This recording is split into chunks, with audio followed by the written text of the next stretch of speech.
बिस्मिल्लाहिर्रहमानिर्रहीम। नाज़रीन, आप देख रहे हैं प्रोग्राम आज के अखबार और मैं हूं आपका मेज़बान एहसन रज़ा। नाज़रीन, ISI सरबराह पर मुशावरत का अमल जो है वो मुकम्मल हो चुका है, लेकिन नतीजा अभी बाकी है। वज़ीर आज़म और आर्मी चीफ में मुशावरत हुई है। फवाद चौधरी साहब कहते हुए नज़र आए हैं कि समरी की तैयारी भी हो चुकी है और मंजूरी में कुछ वक्त लग सकता है। दूसरी जानिब ये भी कहा जा रहा है कि नोटिफिकेशन किसी भी वक्त जारी हो सकता है, लेकिन सवाल यह है कि अभी तक नोटिफिकेशन क्यों नहीं जारी हुआ और क्यों इतना वक्त लग रहा है इस तमाम मामले में। और फौज एक मुनज़्ज़म इदारा है और हम समझते हैं कि तमाम चीज़ें जो हैं वो मुशावरत के तहत होनी चाहिए। ऐसा कहते हुए नज़र आए फैज़लुर रहमान साहब। और मौलाना क्या बहती गंगा से हाथ धोना चाहते हैं, क्योंकि इस मामले को बहुत ज़्यादा जो है कंट्रोवर्शियल बनाया जा रहा है। और वज़ीर आज़म साहब भी कहते हुए नज़र आए कि जी इस तमाम जो बातें इस हवाले से हो रही हैं ISI के सरबराह के तकर्रुर के हवाले से, तो इस पे इतना ज़्यादा उलझाव का शिकार बनाया जा रहा है, तो इतना गौर करने की ज़रूरत नहीं है। लेकिन मामला तो अब उठ चुका है और गौर भी करेंगे सारे के सारे लोग। लेकिन देखना यह है कि कब नोटिफिकेशन जारी होता है। और साथ ही साथ मरियम नवाज साहिबा की ज़मानत मनसूखी की बातें हुई और नैब ने दरख्वास्त जमा करा रखी है। और मरियम नवाज साहिबा जो कहती हैं कि मैं किसी नैब के बातों से नहीं डरती और मुझे बेशक आपने गिरफ्तार करना है तो गिरफ्तार करें, और मुझसे डरती है तो यह हुकूमत डरती है। अगर ये मुझे गिरफ्तार करेंगे तो सबको पता चलेगा कि यह हुकूमत मुझसे कितना डरती है। और तकर्रुर के हवाले से भी उन्होंने ये कहा कि जितने भी मुल्क में आम तकर्रुरियां हो रही हैं वो जादू टूने की वजह से हो रही हैं, और उन्होंने इस बात से उसको तशबीह दी है। साथ ही साथ शहबाज गिल साहब भी कहां पीछे रहने वाले थे, उन्होंने भी मरियम नवाज साहिबा को सियासी चुड़ैल कह दिया। और अगर इसी तरह ही एक दूसरे को ताने तशरीह दिए जाते रहे और ये बातें की जाती रहीं, किसी को चुड़ैल कहा जाता रहा, किसी को जादू टूने के मातहत कहा जाता रहा, तो कहां की सियासत हमारी बाकी रह जाती है। और शहबाज शरीफ साहब कहते हैं कि हर दिन जो है वो PTI के लिए नाअहली का सबूत पेश कर रहा है और PTI के लिए मुश्किल साबित हो रहा है। तो कितना मुश्किल साबित हो रहा है इसके ऊपर भी बात करेंगे। तहाइफ का मामला जो उठ निकला है, अदालत ने इस हवाले से इस्तफसार किया है, लेकिन मौजूदा हुकूमत जो है बार बार मोहलत मांग रही है। क्यों नहीं मौजूदा हुकूमत तहाइफ के मुतालिक बता रही। और ये कहा जा रहा है कि तहाइफ, अदालत के रिमार्क्स हैं कि तहाइफ का ना बताकर हुकूमत खुद को क्यों शर्मिंदा कर रही है, क्योंकि जितने भी तहाइफ दूसरे मुल्कों से मिलते हैं वो तमाम के तमाम तहाइफ आवाम के होते हैं, लेकिन अभी तक हुकूमत की जानिब से कुछ नहीं बताया गया तोशाखाना के हवाले से। और ये एक बहुत बड़ा केस है। हालांकि हुकूमत के जो करता धरता हैं वो आसिफ अली जरदारी साहब के हवाले से तोशाखाना रेफरेंस और केसेस लेके बहुत अरसे तक चलाते रहे हैं और अभी भी चला रहे हैं, तो इस हवाले से भी बात करेंगे। खुद क्यों नहीं वो बताते। और नैब तरमीमी ऑर्डिनेंस के खिलाफ जो दरख्वास्त है वो समाअत के लिए मंजूर कर ली गई है, लेकिन नैब के दायरे इख्तियार बहुत ही महदूद कर दिया गया है। और अपोजिशन भी ये कहती हुई नजर आई कि नैब के इख्तियार को इसलिए कम किया गया, ऑर्डिनेंस इसलिए जारी किया गया है कि हुकूमत खुद को NRO देना चाहती है। तो कितना NRO देना चाहती है? और $1 अरब की वापसी और फिर $1 अरब कर्ज लेने की तैयारी। शौकत तरीन साहब के मुज़ाकरात और मामलात चल रहे हैं। वो कहते हैं जी कि माशी ग्रोथ जो है वो 5% तक जाएगी, 4.8 से भी वो अब 5 पे जा चुके हैं, लेकिन कब जाएगी? क्योंकि मुल्क में महंगाई जो है अपने ज़ोरों पर है। सिंध में आटे का बहरान है, बल्कि पूरे मुल्क में आटे का बहरान है। और गवर्नर सिंध ये कहते हुए नजर आए कि पंजाब में आटा 55 रुपये है और सिंध में 74 रुपये है। हालांकि पंजाब में आटे की कीमतें भी बहुत ज़्यादा हैं गवर्नर साहब। और वज़ीर इत्तलात सिंध सईद गनी कहते नजर आए कि गवर्नर साहब को गंदम के बारे में कुछ पता ही नहीं है। अगर इसी तरह इल्ज़ाम लगाते रहे तो अवाम की बस चीखें निकलेंगी और हल जो है हमें कहीं होता हुआ नजर नहीं आएगा, कहीं नहीं मिलेगा। तो इन तमाम मौज़ूआत का आज अहाता करने की कोशिश करेंगे। तो जनाब चौधरी खादिम अली मांडला साहब हमारे साथ स्टूडियो में मौजूद हैं, सीनियर तज्ज़ियाकार हैं, कॉलम निगार हैं, सहाफ़ी हैं। मांडला साहब, ISI सरबराह की तकर्रुरी पर मुशावरत का अमल मुकम्मल हो चुका है, नतीजा अभी बाकी है, लेकिन मैं आपसे ये जानना चाहूँगा क्यों नहीं नतीजा निकल रहा, नोटिफिकेशन अभी तक क्यों नहीं जारी हो सका? बिस्मिल्लाहिर्रहमानिर्रहीम। बहुत शुक्रिया एहसन। इस बात को हम अफसोसनाक बात ही कह सकते हैं कि इतनी अहम अपॉइंटमेंट और मुल्क के हालात, खित्ते की सूरत हाल को अगर सामने रखा जाए और फिर दुश्मन ममालिक जिस तरीके से हमारे ऊपर बातें करता है, डिस्कस करता है, तो इतनी अहम जो अपॉइंटमेंट थी वो किस तरीके से होनी चाहिए थी। यानी कि 8 दिन हो गए हैं कि अभी अगर फवाद चौधरी साहब ये कह रहे हैं कि अपॉइंटमेंट का अमल जो है वो शुरू हो चुका है, समरी तैयारी, तो समरी की तैयारी, एक हफ्ता पहले क्या हुआ था, एक हफ्ता पहले क्या हुआ था, इसकी भी वजाहत देते ना। कि जब वजाहत नहीं है, देखिए बात यह है कि जो देखने में चीज़ें आती हैं अमल में, वो हमने देखा कि मोस्टली आप ये देखें कि ज़हीरुल सलाम से ले लें, रिजवान अख्तर साहब से ले लें, नवीद मुख्तार साहब से ले लें, जितने भी DGI लगे हैं ना मोस्टली, वो कराची जिसने कोर कमांड की होती है ना, क्योंकि वो अहम है, बहुत बड़ा है और वहाँ पूरा हब है, वहाँ बहुत सी एजेंसियाँ, नेटवर्किंग, इस तरीके से जो है वो सिलेक्शन करके जो मिलिट्री चीफ है वो नाम तजवीज़ करते हैं, देते हैं। तो मेरा ख्याल है कि इसको बड़े अच्छे अंदाज में, जिस तरीके से पहले अपॉइंटमेंट होती रही हैं, इस अपॉइंटमेंट को भी हो जाना चाहिए था। लेकिन हम फिर भी ये समझते हैं कि जितनी जल्दी हो सके, जिस तरीके से भी मिनिस्ट्री ऑफ डिफेंस से समरी जो है वो प्राइम मिनिस्टर हाउस पहुंच चुकी है और उम्मीद है कि आज इंशाअल्लाह ताला समरी की जो है वो मंजूरी प्राइम मिनिस्टर साहब दे देंगे और ये मामला हल हो जाएगा और हल होना चाहिए। उसकी वजह यह है कि दुनिया मजाक समझती है, फिर अवाम पाकिस्तान जो है वो मुतहम्मल नहीं है इन चीज़ों को, बिल्कुल नहीं, उलझाव का शिकार हो जाते हैं। लेकिन यहाँ पर आपको कहाँ खामी नजर आ रही है कि इतना उलझाव क्रिएट कर दिया जाता है, फिर उसके बाद वजीर आजम साहब भी बारहा कहते हैं कि इतना परेशान होने की ज़रूरत नहीं, उलझाव बनाने की कोशिश की जा रही है, अपोजिशन जो है इसका फ़ायदा उठाने की कोशिश कर रही है, अपोजिशन ये कर रही है, अपोजिशन वो कर रही है। और इसके हवाले से हमने देखा कि बारहा उन्होंने कहा गया कि ये जो मसला है इसको वैसे ही गंभीर बनाने की कोशिश की जा रही है। लेकिन ऐसा होता क्यों है? वक्त पर तमाम चीज़ें अपने मुनासिब टेन्योर के अंदर क्यों नहीं तकमील पाती? अगर हम पिछले कुछ अरसे से देखें तो बहुत से मामलात जो हैं वो इसी तरह उलझाव का शिकार हैं, चाहे चेयरमैन नैब की तकर्री हो, चाहे इलेक्शन कमिश्नर के हवाले से बयानात हों, चाहे इस तरह के और भी बहुत से मामलात हों, चाहे बल्दियाती इलेक्शन हो, बहुत सी चीज़ें। देखिए बात यह है कि जहाँ तक अपोजिशन का सवाल है कि जब कोई मसला पैदा होता है तो अपोजिशन को मौका मिलता है बात करने का। लेकिन मुल्क पाकिस्तान और अवाम पाकिस्तान को इन दिनों में जिस तरीके से नंगी हुई है अपोजिशन अवाम के सामने कि 3 साल का इनका एक मौक़िफ़, असूली मौक़िफ़, सिविल सुप्रीमेसी, उसके ऊपर बयानात, ये फजल और रहमान हम इस्लामाबाद या रावलपिंडी जाके धरना देंगे, नवाज शरीफ के बयानात जनरल बाजवा के ऊपर, और कल उनका दामाद क्या कह रहा है कि जनाब ये जो चीफ ऑफ आर्मी स्टाफ हैं ये इनकी सवाबदीद है कि जनाब वो DGI लगाएं। फिर जनाब फजल और रहमान के आप बयान देख लें, यानी कि वो इस तरीके से अपनी दरख्वास्तें लेकर गेट नंबर 4 यानी आपको ये लग रहा है बहती गंगा से अपने हाथ धोना चाहते हैं? गंगा नहीं, वो तो पता है इनकी औकात का, सबको पहले ही पता है कि इनका कोई असूली मौक़िफ़ नहीं है। इनका एक ही मौक़िफ़ है कि हमें इक़्तिदार में ले आए, हम जनाब वेलकम करेंगे, हम जो आप हुक्म करेंगे हम उसके ऊपर लब्बैक कहेंगे। ये तो 1 घंटे में, तो मेरा ख्याल है कि हुकूमत को इनसे सबक सीखना चाहिए कि इनका कोई असूली मौक़िफ़ नहीं है।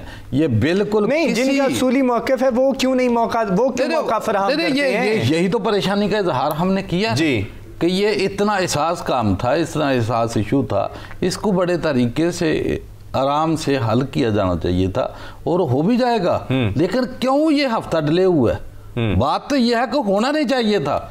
जो भी मामला है आपने डिस्कशन करते हैं, आए दिन दिल्ली जो है प्राइम मिनिस्टर और मिलिट्री चीफ जो है वो बैठते हैं, सिटिंग होती है, आफ्टर द डिस्कशन जो है ना कोई भी अनाउंसमेंट हो, और वो दोनों दारों के लिए बेहतर है, ये प्राइम मिनिस्टर हाउस के लिए भी बेहतर है और मिलिट्री के लिए भी बेहतर है। चलें तो अभी देखना ये है, फ़ौज हमारा एक मुनज़्ज़म इदारा है और ये मामला जल्द अज जल्द हल हो जाएगा और हल की तरफ गामजन भी हो चुका है और नताइज जो हैं वो अच्छे ही बरामद होंगे। नाज़रीन ब्रेक पर जा रहे हैं, वापस आते हैं तो मरियम नवाज साहिबा के बयानात और शहबाज शरीफ साहब के बयानात के हवाले से बात करेंगे, तो हमारे साथ रहिएगा।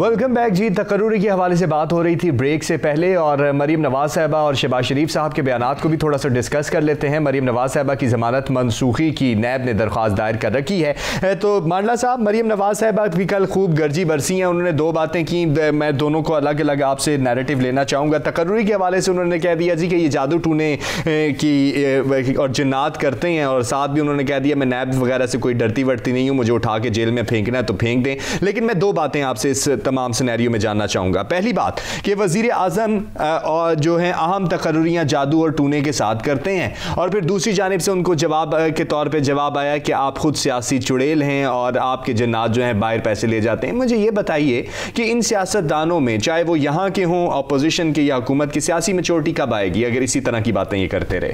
देखिए, ऐसा ना अफसोसनाक बात है कि सियासी मैच्योरिटी तो तब आएगी जब कोई सियासत होगी। तो अच्छा, यहाँ सियासत झूठ का नाम है, ये गंदी सियासत है इस मुल्क में। लूट, बाजारी, चोर, झूठ, जो भी खाता है वो सारा सियासत के ज़मरे में आता है। तो इन्होंने मैच्योरिटी जो है ना वो इसी में हासिल करनी है कि सियासतदान ने आके असासे बनाने, उसको चोर कह दिया, उसको चुड़ैल कह दिया, उसको जिन कह दिया। इल्ज़ाम तराशी के अलावा इनके पास कोई अल्फाज तो है नहीं कि वो आकर क्या कहें। कि आकर ये तो कह नहीं सकती कि जनाब हमारी हुकूमत ही, मेरे वालिद मोहतरम 3 दफ़ा प्राइम मिनिस्टर इस मुल्क के रहे हैं, तो उन्होंने इस मुल्क से चोरी नहीं की, इस मुल्क को लूटा नहीं, इस मुल्क के साथ उन्होंने क्या क्या बेवफाइयाँ नहीं की। ये सारी चीज़ें सच्चाई तो वो बोल नहीं सकती। वो ज़ाहिर आएगी तो वो दूसरी जो मौजूदा गवर्नमेंट है उसके ऊपर इल्ज़ाम तराशियाँ, जादू टूना, जंतर मंतर। तो मेरा ख्याल है कि ये अल्फाज जो है ना मुनासिब नहीं कि जिनकी तरफ वो, लेकिन जवाब में हुकूमती वज़रा के वो तो बाद में आते हैं ना, पहले तो इसकी बात कर लेते हैं। चलें कि जिनकी तरफ इनका इशारा है खतून अव्वल की तरफ, तो मेरा ख्याल है कि पहली दफ़ा पाकिस्तान में एक बापर्दा खतून अगर प्राइम मिनिस्टर हाउस में बैठी हुई है जिसका सियासत के साथ किसी किस्म का कोई तल्लक नहीं है, और बार बार अपोजिशन उसकी तरफ अगर इशारा करे, तो मेरा ख्याल पूरा मुल्क जो है ना इस चीज़ को सराहता नहीं है। उसकी वजह यह है कि ये वो लोग हैं, ये औरत मार्च, दूसरा तीसरा लंग दड़ंग और बेहयाई, कि अगर पाकिस्तान में पहली दफ़ा एक बापर्दा खतून अंदर बैठी, कोई सियासत को लेना देना हो तो आप उसके ऊपर को तंज भी करें, कोई सवाल भी करें, कोई ऐसी चीज़ भी हो किसी ने देखी भी हो। हालांकि ये जादू टूने मंत्र ये बड़े मशहूर रहे हैं। ये बल्लग आज़ाद साहब जरदारी था, तो मेरा ख्याल है वो उसने एक पक्का पीर रखा हुआ था प्रेसिडेंसी में, एजाज शाह उसका नाम था, और बाकायदा जो है ना बड़े मशहूरी के साथ वो रहता था। वही उसका साहब फालना में निकालता था कि जरदारी साहब आपने कराची जाना कि नहीं जाना, पहाड़ों के पास जाना कि नहीं जाना। तो यही वतीरा जो है ना इनके वालिद मोहतरम का भी रहा है। और आजकल भी जो सुनने में आ रहा है कि ये मरियम जो गिलास पकड़ के जो है ना वो खड़ी होती है, वो भी को ख्वाजा सरा लाहौर में, उसके साथ जाकर जो है वो दम फंडा करवा के, तो ये तो पुरानी हिस्ट्री है इनके वालिद मोहतरम की भी, इनकी भी, और सबके साथ है। लेकिन मैं कहता हूँ कि ये चीज़ें इनका सियासत से कोई लेना देना नहीं है। हर बंदा जो है ना वो उसने कोई अपना पीर फकीर जो भी अपना दुआ दारू के लिए रखा हुआ है, कोई जाता है किसी के पास तो उसके ऊपर नुक्ताचीनी की क्या बात है। बात यह है कि आपकी अदालत में पेशी है, आप बहानेबाजी से काम लेते हो, भाई आपको सजा हुई है, आप मुजरमा हो, अभी आप जमानत के ऊपर हो। ये तो अदारों को सोचना है कि जिस वजह से इसने दरख्वास्त देकर अपनी जमानत ली थी कि मैं अपने वालिद मोहतरम कि अयादत के लिए नहीं, वो तो अभी भी कहती हैं कि जी नैब जो है हुकूमत जो है मुझसे डर रही है और नैब भी मुझसे डर रही है, तो वो तमाम सूरत हाल है। और आप अगर मुझसे डरते हैं तो फिर जेल में हम मुझे डालें, मैं जेल से नहीं डरती, लेकिन आप मुझसे डरते हैं, ये तासुर जरूर जाएगा। बात ये है कि ये बात बिल्कुल उसकी वजह है कि उनको डर होना भी नहीं चाहिए। किस चीज का डर हो कि जब जेल में जाए तो वहाँ उनको एयर कंडीशन मिल जाए, उनको हीटर मिल जाए, उनको घर के खाने मिल जाए, नौकर चाकर, टीवी, वीडियो, टेलीफोन मिल जाए, तो उनको क्या डर है?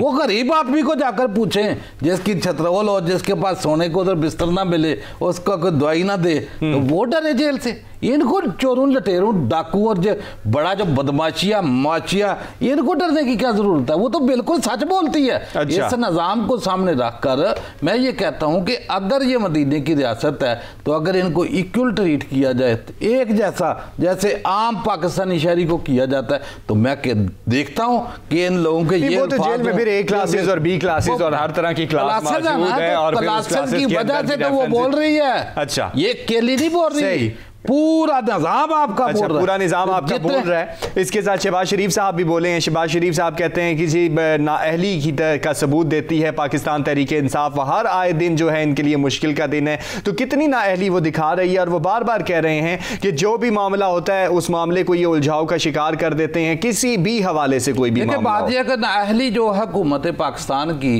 फिर बिलखसूस इसकी पीटीआई हुकूमत की एक ही नाअहली है कि ये बाहर घूम रहे हैं। अच्छा, ये इनकी बड़ी नाअहली है कि जितने चोरों, डाकुओं, लटेरों, कातलों को, सामने मॉडल टाउन के सारी बदमाशिया को, ये जिनको अंदर होना चाहिए थे ये बाहर है, और जिन्होंने मुल्क लूटा है वो सारे बाहर हैं। ये एक ही नाअहली है। अच्छा, ये एक ही नाअहली है, तो सबूत फिर कहाँ गए? सबूत कहाँ से नहीं देते? क्यों नहीं देते? सबूत किसने दिले हैं? अच्छा भाई, जिन्होंने लेने हैं उनके पास अपने सबूत नहीं है। अच्छा, ये एक पूरा क्लब है, ये करप्शन क्लब, ऐसा क्लब है कि हिसाब लेने वाले भी वो हैं, देने वाले भी वो हैं, कि जब पेपर भी इन्होंने देने हैं, लेने वाले भी इनके भाई हैं, इनके दोस्त हैं, इन्हीं जैसे हैं, तो कौन लेगा? ये बात बातों के जमा खर्च के, ना अपोजिशन के पास कुछ है ना हुकूमत के पास कुछ है।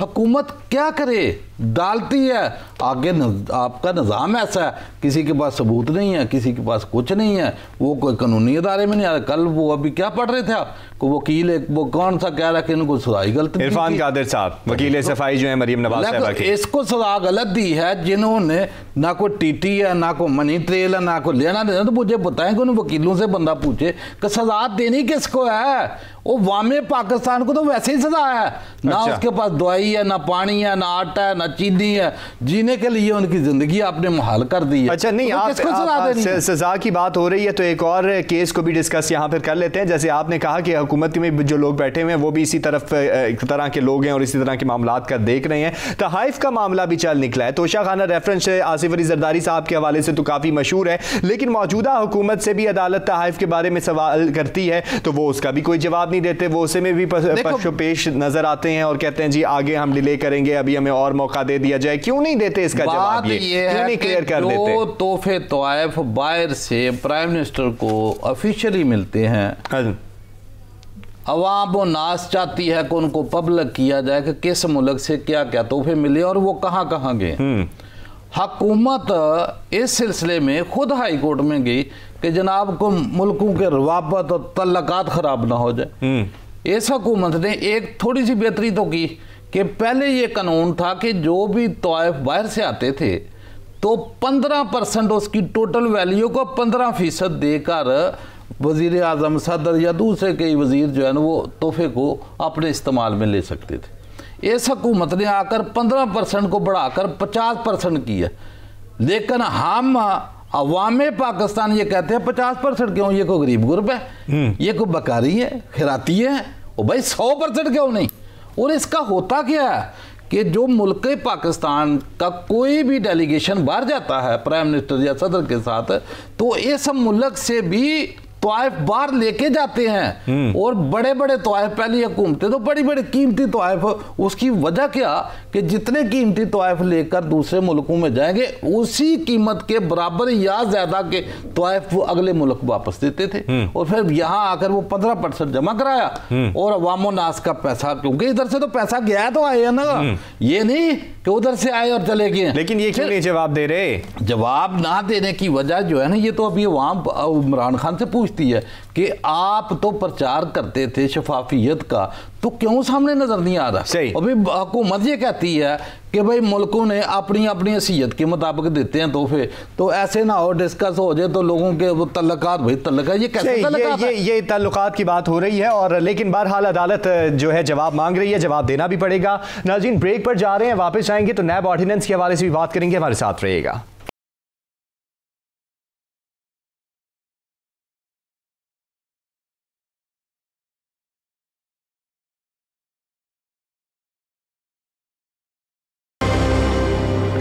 वेलकम बैक नाज़रीन। नैब ऑर्डिनेंस के हवाले से अब थोड़ी सी बात कर लेते हैं। तो नैब ऑर्डिनेंस के खिलाफ दरख्वास्त जो है वो समाअत के लिए मुकर्रर कर दी गई है। लाहौर हाई कोर्ट ने नैब और वफाकी हुकूमत से जवाब भी तलब कर लिया है। मांडला साहब, ये नैब ऑर्डिनेंस जो है बड़ा उलझाव का शिकार, जिस तरह चेयरमैन नैब की तकर्रुरी उलझाव का शिकार, नैब ऑर्डिनेंस का आना, और फिर उसके बाद अपोजिशन भी ये हमें कहती हुई नजर आई कि इसमें हुकूमत ने खुद को NRO दिया है और बहुत से जो नैब के दायरे इख्तियार हैं उनको कम कर दिया है। पीपल्स पार्टी भी ये कहती हुई नजर आई कि हम नहीं चाहते कि नैब खत्म किया जाए।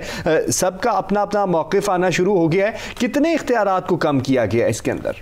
देखें, ऐसा बड़ा क्लियर है कि जितनी भी हुकूमतें आई, जब वो हुक्मरानी कर रही होती हैं तो उस वक्त से उनकी कोशिश ये होती है। पहले नवाज शरीफ था तो उसके भी अल्फाज आपके सामने थे उस हुकूमत के कि जनाब इसके पर काट दिए जाए नैब के, और आसफ जरदारी के बयान आपके सामने हैं वो चेयरमैन नैब के मुतल्लक कि चेयरमैन नैब की क्या मजाल, ये सारे अल्फाज थे। फिर इस हुकूमत के ऊपर तवक्कुआत अवाम की बेशुमार थी और अवाम तो ये चाहती थी कि इस कानून को मज़ीद सख्त करेंगे। अच्छा, लेकिन नैब ऑर्डिनेंस से पर वाकई कट गए, पर पक्के काट दिए। अच्छा। अब अमली तौर के ऊपर नैब का जो अदारा है ना, ये गैर फाल हो चुका है। अच्छा, यानी कि ब्यूरोक्रेसी इससे निकाल दी, बिजनेसमैन उससे निकाल दिए, अवाम नास से जितने बड़े बड़े को मर्जी फ्रॉड कर ले वो नैब के दायरा इख्तियार से निकल गया। कल की बात है कि जो बशीर अकाउंटेबिलिटी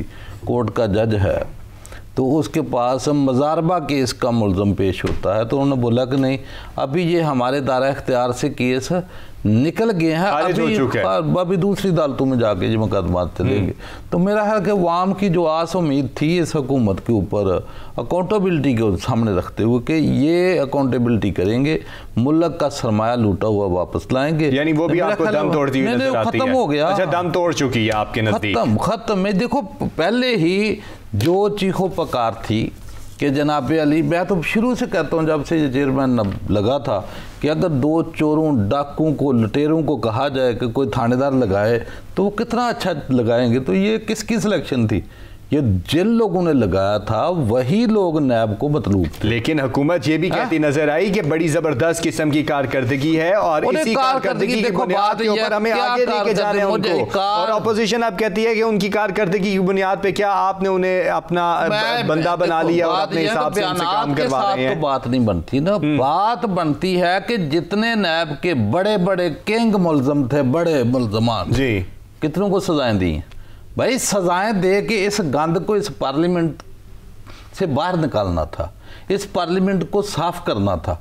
जब सजाएं नहीं देंगे डिस्क्वालीफाई नहीं होंगे, जब डिस्क्वालीफाई नहीं होंगे तो यहाँ ही बैठ के ये लूट बाजार आज कर रहे हैं, कल करेंगे, आइंदा भी करते रहेंगे। भाई अदालतों का काम है कि इस गंद से अवाम की जान छड़ाएं, क्योंकि वाम इनसे तंग है, बेजार है। ये वाम इसका कुछ नहीं बिगाड़ सकती बेचारों की, क्योंकि सारे हथियार, डंडे, सोटे, बदमाशियाँ सारी इनके हाथ में है। तो ये तो अदारों का काम था, अदालतों का काम था, नैब का काम था कि फिल फौरन को सजाएं देते, सजाएं दे के कम से कम असेंबली में तो आके ना बैठते, कल आकर बड़े बड़े ओहदों के ऊपर विराजमान तो न होते, वजीर आला, वजीर आजम, सदर या बड़ी बड़ी कुर्सियों के ऊपर आकर हुक्मरानी तो नहीं करते। तो इसका मतलब तो यही है कि जब अदारों ने सजाएं नहीं दी तो इसको हम ऐसे ही कह सकते हैं कि जैसे चोर जो है वो हुक्मरानी कर रहा हो, डाकू हुक्मरानी कर रहा हो, वो मुल्क का सरबराह बन जाए।